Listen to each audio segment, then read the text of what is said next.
Hi, I'm Kevin Vanetta, owner of Newberry Motors, and you're watching Upper TV. White Pine Days on the Tahquamenon by William D. Hulbert. Preface. William Davenport Hulbert was one of Michigan's most gifted writers, yet few residents of the state today know of him and his work.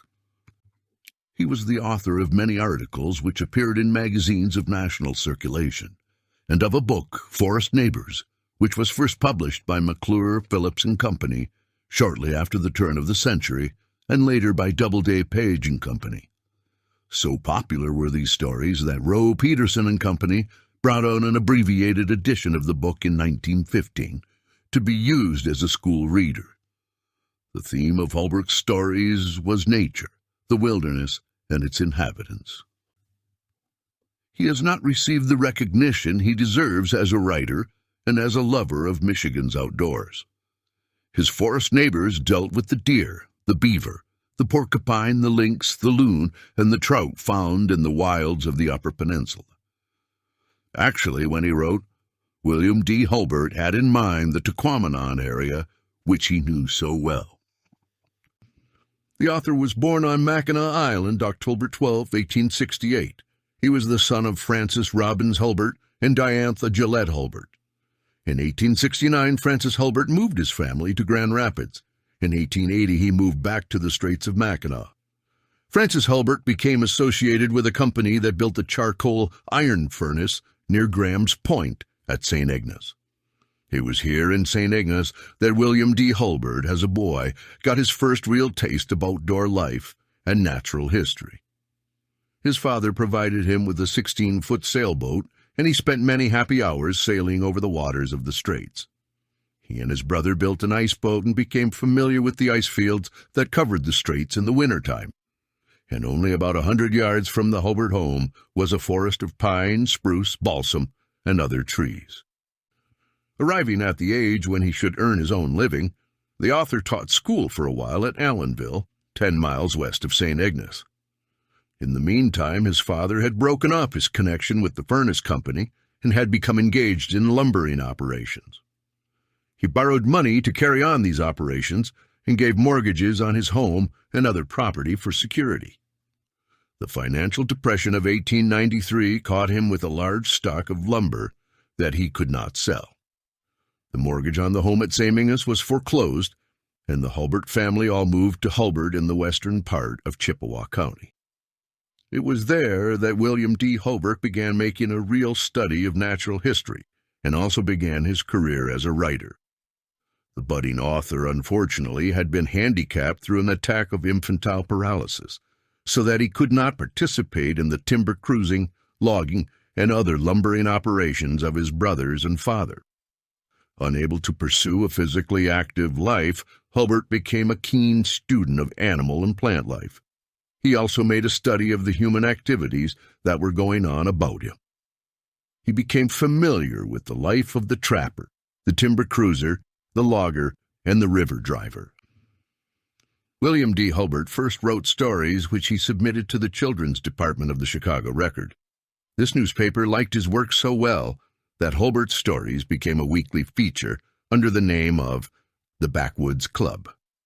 McClure's magazine then asked him to write stories on animal life, which they published as a series. These stories appeared afterwards in a book form under the title of Forest Neighbors. In 1897, the author left Hulbert and went to Chicago, where the facilities for research were better. He spent 4 years in Chicago. In 1901, he returned to northern Michigan and made his home at Sault Ste. Marie, where he lived until 1908.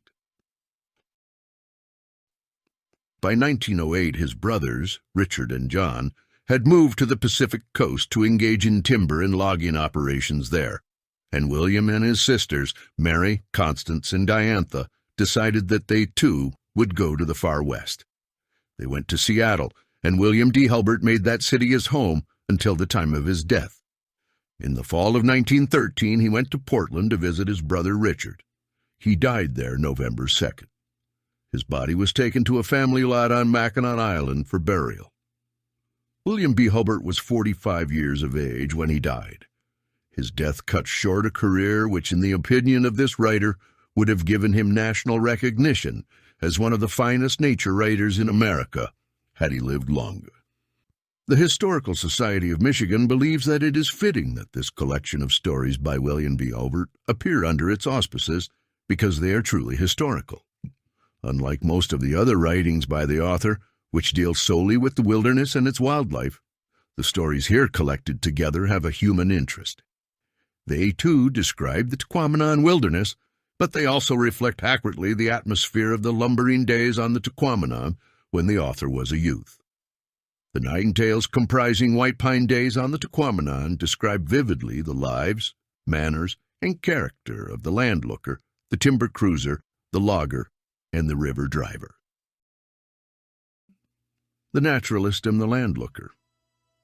It was the season of the year when Shallondassi, the god of the south wind, lit his tobacco, and from his pipe the smoke ascending filled the air with haze and vapor, filled the air with dreamy softness, gave a twinkle to the water, touched the rugged hills with smoothness, brought the tender Indian summer to the melancholy northland.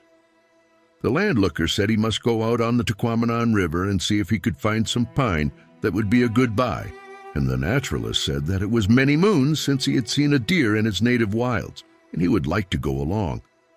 So on a bright, still morning, 3 men paddled away down the stream, down the original rushing Tahquamenon of Longfellow, the very river on which Hiawatha first launched his birch canoe for sailing. The landlooker was a man of medium height, rather stoutly, not heavily built, with a clear blue eye, a pleasant sunburned face, and a general air of knowing his business. He was one of those timber cruisers who work for themselves and who scour the woods till they have found a goodly tract of pine, and then, like the man in the scripture parable, straightway go and sell all that they have and buy that piece of land. Others there are who have nothing to sell and therefore nothing to buy with. These, when they have found pine, go to some lumberman who is in the market for stumpage and make him pay as much as possible for the knowledge of its whereabouts. Others work for hire by the day or month, and all that they find goes to their employers, who often tell them where to go and what to do. But this man was no hireling and had none of the hireling's deliberation. He and his assistant Joe, the French Indian half-breed, industriously dug holes in the water with their paddles and hurried down the river as if they meant to go somewhere. It is in the autumn that the landlooker is in clover. Then mosquitoes cease from troubling and the black flies are at rest. Leaves are down again, and what's more, you can see your shadow under the maples and beeches. The blackened burnings, which in midsummer are like ovens, and in the thickets, where in June the air is so hot and close and damp, all are cool and fresh now. Yet there is none of the searching cold of February which routs you out of your blankets to put more wood on the fire at all hours of the night. Hour after hour they journeyed on with the tranquil current. The rushing Tahquamenon is not always rushing, especially in its upper reaches. Down below toward Lake Superior, it takes to racing and hurdle jumping. But up here it slips quietly along under the shadows of the trees and across the broad, grassy marshes, steering a very crooked course, but seldom noisy or aggressive. Thus the 3 men paddled on, down the Tahquamenon, underneath the trembling birch trees, underneath the wooded headlands, underneath the warring encampment of the Pygmies, the Pukwudgies, until, toward the close of the short autumn day, they found themselves near the boundary of Township 47 North, of Range 7 West, and there they went ashore and made camp. Now the camping outfit of a landlooker varies according to the times and the men. When my father went landlooking in Hiawatha's country in the 1870s, he took no tent but a little square of cotton cloth, just large enough to be stretched across the head of the bed to break the wind and keep the rain from his face. Nowadays, tents are almost invariably carried. Holding stoves and telescoping stovepipes are not unknown, and I once saw a landlooker go into the woods with a mattress rolled up on a toboggan. As to provisions and their preparation, a certain old-timer, who when I first knew him had worked in the woods for a half a century, boasts that he can get breakfast in 7 minutes from the time he crawls out of bed, but his bill of fare consists of coffee, bread, and salt pork, the last not always cooked.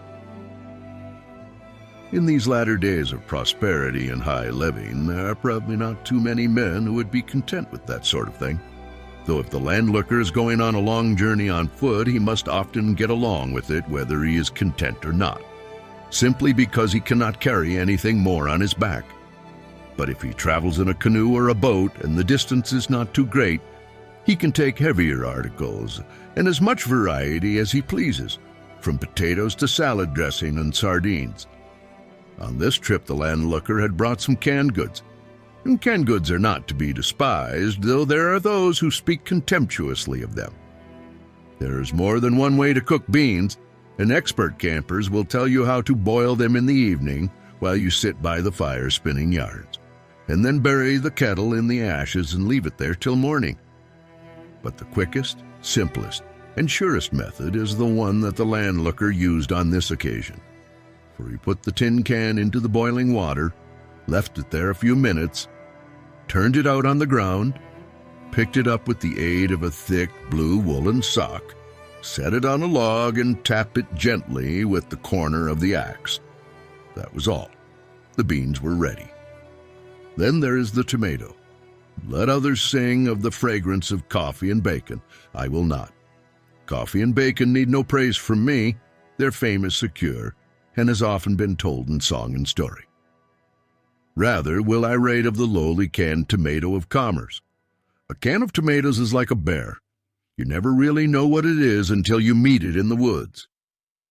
When you get in from a hard day's work, tired and hot and hungry and thirsty, you open that can with the axe and let the contents splash and gurgle into a tin pail, the outside of which is sooty and black as the inside of a chimney. A few minutes over the fire, a generous allowance of sugar, perhaps a dash of spice, and a quantity of broken bread, and you have a dish that is hot yet cooling and thirst-quenching, grateful and savory. It is a square meal in itself, and a good one, and when you lie down your sleep shall be sweet. For a little while the landlookers sat by the fire and divided their attention between the leaping flames, the dark river flowing silently down to Lake Superior, and a young moon that was trying to go to bed and had got badly tangled up among the branches of a pine tree. Suddenly there was a loud splash from the other side of the stream, and the naturalist jumped and looked around while visions of beaver and otter danced through his head. It proved to be only a muskrat, but it served to turn the talk to the wild animals and all the things that they were doing in the Indian summer. How the beavers were repairing their dams and putting their houses in order for cold weather. How the squirrels and the chipmunks were filling their pantries. How full the crops of partridge and spruce hens always were in Indian summer. How even the fox and the lynx and the weasel, who ate neither nuts nor any other vegetable food, had reason to rejoice in this time of plenty, because their prey was plumper, juicier, and better flavored than at any other season of the year. How on moonlit nights the landlooker had often had rabbits jump upon his tent and slide down the sloping canvas over and over again, as if they were doing it for pure fun of coasting. At this point the naturalist looked a little skeptical, but said nothing. How he, the landlooker, had once wakened and heard some animal fumbling at the tent flaps. Having his boots on and supposing it to be a porky, he had given it a kick, and it had grunted and gone away, and how the next morning he had examined the ground where it had stood and had found some very large bear tracks. How in late autumn the bears were of a different disposition from that which they usually manifested. The deer were more timid in the fall than in the summer, but with the bears it was the reverse. While driving through the woods one autumn day a year or two before, the landlooker had taken a notion to walk ahead of his team a little way, and had met a she-bear with 2 very large cubs, and she had behaved in a very unfriendly manner indeed. and had made him get right back into the wagon and go home. That, no doubt, was to be expected of one of her circumstances, alarmed for the safety of her offspring. But he went on to tell what happened to the judge. Did the naturalist know the judge? Of course he did. Well, the judge was out hunting in Indian summer, and he came upon a bear sitting in the mouth of a little cave or den of some sort, in which he was probably preparing to hole up for the winter. Now, every well-regulated black bear, unencumbered by children, will run at sight of a man. Everybody says so. But there is reason for thinking that in Indian summer the bear are not well regulated, especially those that have selected their dens and are settling down for a long winter's nap, and that do not want to be disturbed. Anyhow, this one sat still and allowed the man to come within 10 or 15 yards of him. In telling of it afterwards, the judge said he might have known that that bear would fight. Bruin must have seen the enemy coming, and he had had plenty of time to retreat if he wanted to. The judge, on the other hand, did not see the bear till they were at very close quarters, and then, without much reflection, he lifted his rifle, took a hasty aim, and fired. The bear was hit full in the face and lost a chunk out of his skull, for the piece of bone with hair still clinging to it was afterwards picked up just where he had been sitting. He sprang forward with a great cry of pain and rage. The judge dodged into the thicket, and the chase was on. Unfortunately for the bear, though fortunately enough for the man, he seemed to be partially blinded and unable to see straight. Possibly the blood was running into his eyes. At any rate, he didn't catch the judge, though for a while he had him circulating about among the bushes in a pretty lively fashion. All the time he kept up a loud grunting noise, not unlike that of a hog, and very different from the first outcry. The judge, meanwhile, fired every time he had a chance until his magazine was empty, and then managed in some way to get out of the thicket, leaving the bear still thrashing about in the bushes while he reloaded. With fresh cartridges in his rifle, he presently returned to the fray and fired at the beast's broadside as he crossed a little opening in the thicket. That settled it, for this time the bear was so hard hit that he was knocked clean off his feet, and, rolling completely over, like a dog at play, he made off into the woods and was seen no more. Blood on both sides of his trail showed that the last bullet had gone clear through him. So the talk went on, and the naturalist grew very enthusiastic and thanked his stars that he had been permitted to make this trip to the woods in Indian summer. But presently there came a damper. "You won't see much of the animals when you're out there with me," said the landlooker. "Why not?" asked the naturalist. "Because I haven't got time to fool with them," replied the landlooker. "I'm looking for pine, and when I go ramming around through the woods, I make so much noise that they hear me coming and get out of the way." The naturalist looked disappointed and a trifle wistful, but he went to bed in high spirits in spite of the landlooker's cold water. The next morning a sharp frost had whitened the dry grass along the riverbank, but the sky was clear and the sun was bright, and they were up at daylight making ready for the day's work. After breakfast, the landlooker climbed a tree to have a look at the surrounding country. A view from a tree is sometimes deceiving, for pine tops quite close at hand may be hidden by other trees or by intervening ridges. If you don't see anything, it is no absolute proof that there is nothing there. But on the other hand, if you do see something, you are the gainer by that much positive knowledge. And this time, as it happened, there stood in plain sight, only 2 or 3 miles away, a broad belt of splendid pine trees, lifting their great, dark green heads high above the deciduous growth about them. The landlooker took his bearings with his compass, scrambled down from his lookout, and started off through the woods with the naturalist at his heels. It was a hard tramp. First came half a mile of cedar swamp, so thick and dense that even the landlooker could hardly see a rod before him. And after that, a bit of old beaver meadow along a tributary of the river. Then a poplar thicket, whose saplings were so close that the men could hardly force their way through. And next a low hill where the maples and beeches stood courteously apart to let them pass. Then a windfall, where they climbed laboriously over tangled heaps of brush and trunks of trees. But the landlooker pushed on through everything, only pausing now and then to look at the compass and lay his course by some big tree as far ahead as his eyes could penetrate, and the naturalist toiled after him as best he could. Finally, they entered another stretch of cedar swamp, and there, halting for a moment in the gloomy shade where the sunshine never came, they heard a low, pleasant sound, a murmur, as of waves upon a seashore, as of far-off tumbling waters. The landlooker knew what it meant. A little breeze had come wandering through the woods, and a pine tree had wakened and begun talking and singing to itself, never knowing that it was thereby betraying its presence to its worst enemy.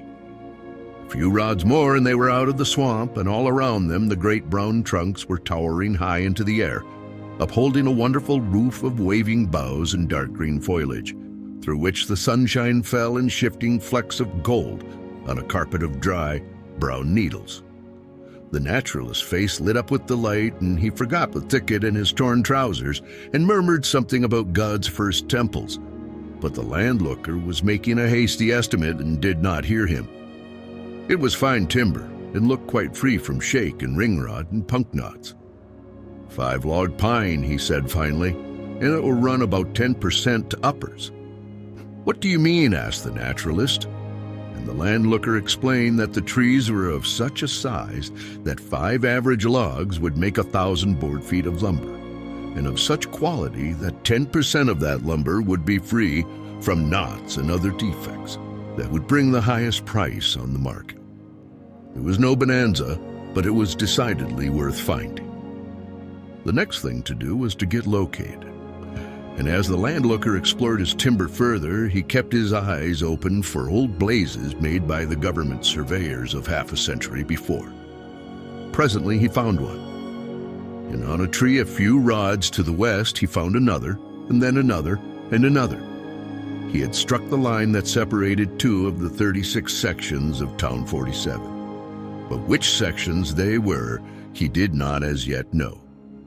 Down the line he went to the westward, until he showed the naturalist a maple whose trunk bore some curious scars. That's a witness tree, he said. 50 years before, the government surveyors had established here a corner where 4 sections came together, and had driven a cedar stake into the ground to mark the spot.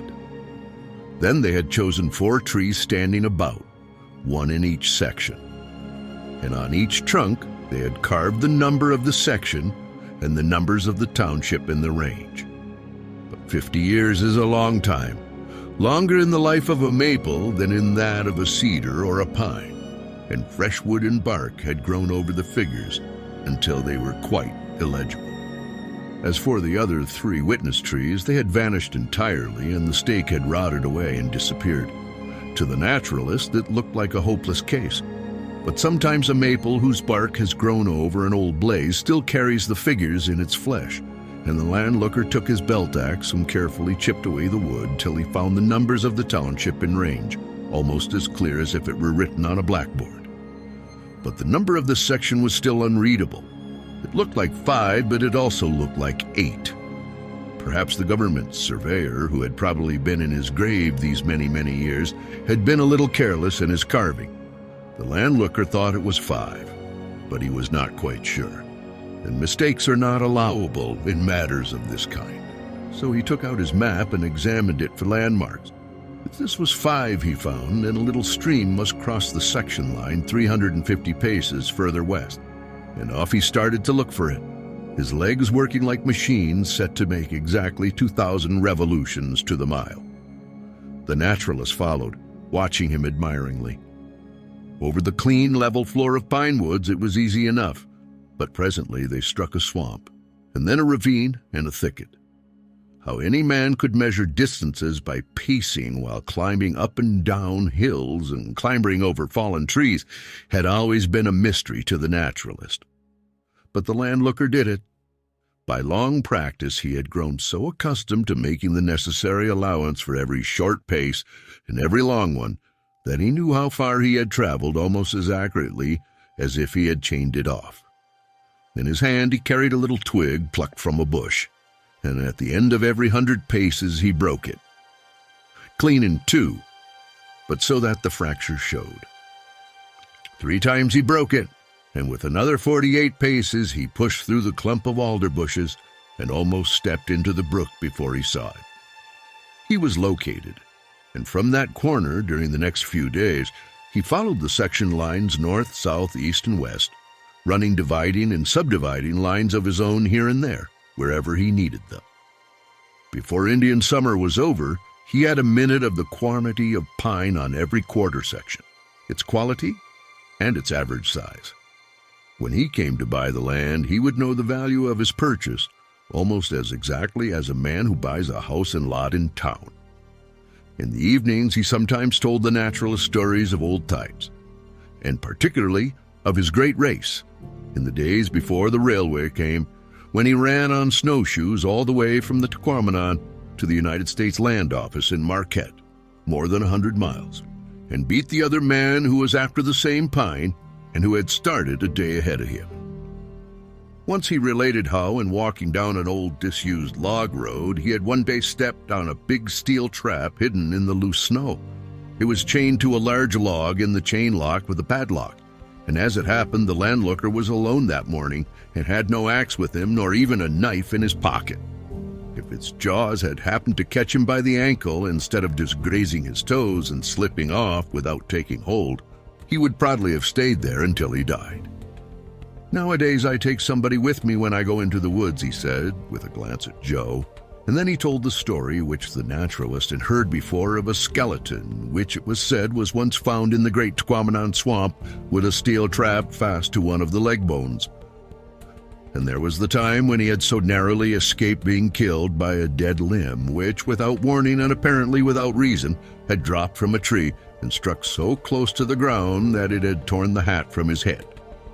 At times the landlooker appeared to find the naturalist's interest in wild animals somewhat amusing. "I suppose you think you love them," he said one day. The naturalist was a trifle disconcerted, but he didn't propose to back down, and he promptly replied that he did. The landlooker grinned and said nothing. That evening they forgot to set the provisions inside the tent before they went to bed, and during the night the porcupines ate most of the bacon and spoiled several loaves of bread. "Do you love them now?" asked the landlooker. "Of course I do," said the naturalist. "You can't blame the porkies." But there came a night when he woke in the wee small hours with an uncomfortable feeling that somebody or something was walking over him. He stirred a little, and the landlooker whispered excitedly, "Keep still, don't move an inch, it's a skunk." For 15 minutes the naturalist lay and felt a small 4-footed creature wandering back and forth across the bed. All the time he was wondering what it would do next. It finally slipped out by the way it had come, and the landlooker said, "Now do you love all the animals?" "Nearly all," said the naturalist meekly. I'm afraid the naturalist was disappointed. Except the skunk and the muskrat, the only wild creatures he had seen were a spruce hen, 2 red squirrels, a weasel, 3 porcupines, some waterfowl on their way south, and a few small birds. He had seen many and many a deer track along the edge of the water, and once they had come upon the trail of a bear, but the animals that let those interesting footprints had kept carefully out of sight. But on the very last day he untied the flaps of the tent and looked out just as the first sunshine glanced up from the river, and there, not a dozen rods away, was a great buck, the biggest he had ever looked upon, plump and round from eating of many beech nuts, and carrying proudly a pair of antlers that rivaled the oak tree itself. Long the naturalist stood there drinking in the noble beauty of the picture until that fool landlooker asked him what he was staring at. The buck heard, looked around, and went sailing over the alders as if he were shot out of a gun. But the naturalist had had his day, and the trip was a success after all. And so they lived happily ever after, the landlooker who found his pine and the naturalist who carried away a beautiful memory. And I am glad to say the buck who had seen a man and had escaped with his life. But for the pine trees, the ending is a different one. The warm sunshine of Indian summer still fell upon them as the canoe vanished up the river. By night, the moon and the stars kept watch over them, just as they had done for so many, many years. And when the wind blew through the branches, they lifted up their voices once more in the old, old hymn that their family had sung through all ages. The world was as beautiful as ever, and there seemed to be no reason it should not go on so to all eternity. And yet something had happened. Man, the great enemy of all pine trees, had been there, and though he had gone away, he would surely come again. Sooner or later, the lumberman follows the landlooker, and when the lumberman has finished his work, the glory of the woods is gone forever.